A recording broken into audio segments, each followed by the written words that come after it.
know these brothers my guys. Know that we fly, know that they ride or die. Why they wanna move like that? Where you want go? Welcome back mga Lodi Cakes. So ito na naman tayo sa ating isa pang video, and video update lang to dito sa ating bagong pwesto. So currently ito nga yung sitwasyon ng paglilinis natin dito. So meron yung gate natin kasi na to merong harang na yero dyan.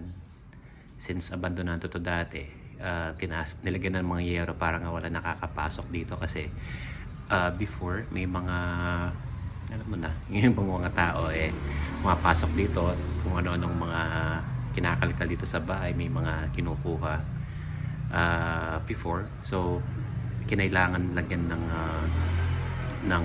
tataas na yero tong pader niya para nga wala na nakakapasok. And since kailangan natin magkaroon ng access sa gate na to, so niligyan nga natin siya or tinanggal natin yung isang part ng yero doon, or yung isang yero doon tinanggal natin, and then naglagay na lang tayo ng mga takip dyan para at least kahit pa paano hindi nasisilip sa loob ng mga dumadaan. Nilagyan din natin ng combat wire doon sa taas para nga hindi basta-basta makakyat. And meron pa tayong isang combat wire doon, and plano ko nga ilagay ulit doon para alam mo, isa naman sa hindi magagamit ito, ilagay na lang doon, extra protection pa siya. Ilagay na rin tayo ng konting halaman para naman may konting aesthetics. And dito sa loob, so ito nga, maganda na yung pwesto natin dito, maluwag. Ay, wala pa pala siyang bombilya. So, dito, makakapaglagay ako ng mga 8, siguro mga 8 units dito. 8 to 10. Kasi nga, pinaplano ko mag-upscale. So, paglagay tayo ng mga 8 to 10 dito, ng mga units. At least mayroon tayong magandang pwesto.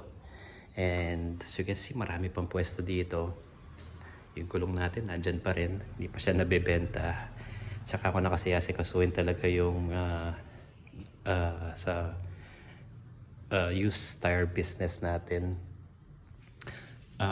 Gusto ko muna kasi maging settled lahat dito before tayo mag-venture mag-focus sa mga gulong na to.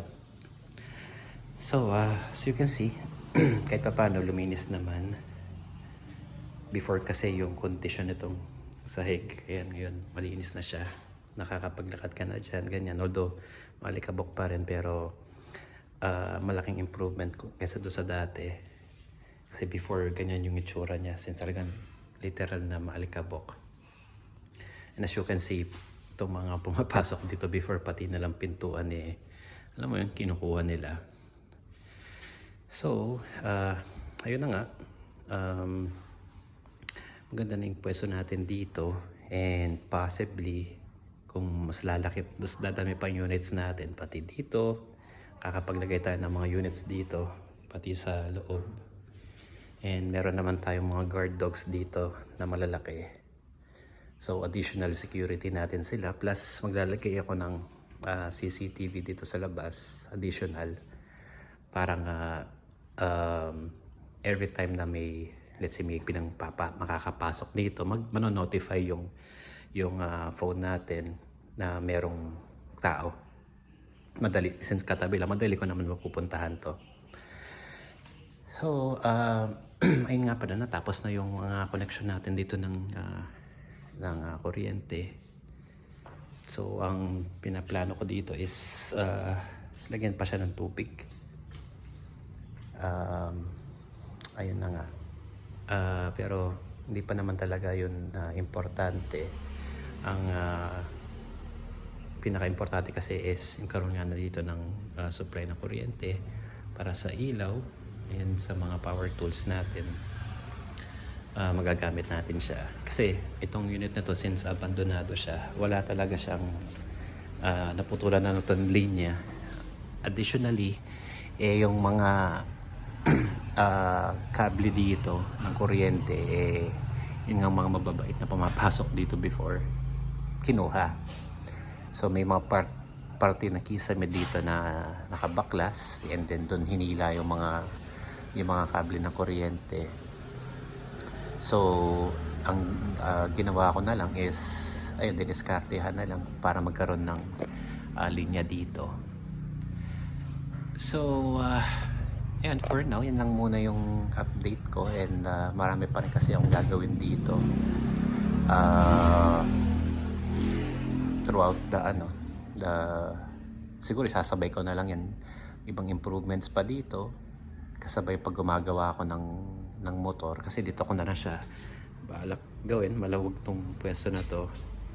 And then once na natapos na, or pag gabi na, pwede ko nang ipasok doon sa loob.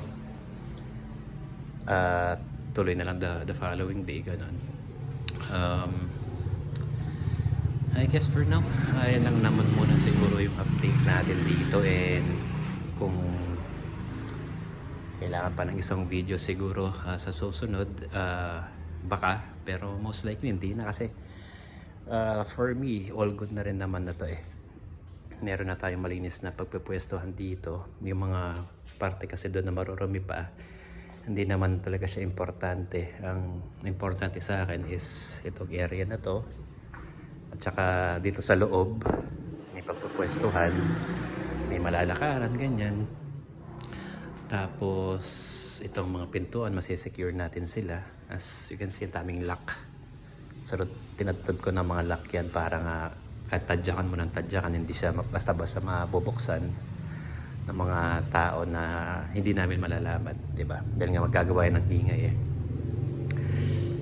So ayan, currently yan lang muna siguro yung update ko sa video na to, and most likely next video natin, malabo kasi na update pa dito sa pwesto na to, so most likely next video natin is next year na. So please abangan nyo pa rin ako next year. Early January yan, makakakuha na tayo ng mga bagong units na ayusin natin para maibenta. And yun nga, dito na tayo magbi-video dun sa susunod. Okay? So pakiusap ko lang sana please mga Lodi Cakes, pa-subscribe na lang po ako dyan. Malaking tulong po yun sa akin sa yung pagsusubscribe nyo, and then pwede nyo rin pong i-share yung yung page natin or yung channel natin sa mga kaibigan nyo, and pa-like na lang. Okay, maraming salamat mga boss, and belated happy holidays sa iba, and advance happy new year sa lahat. Bye bye.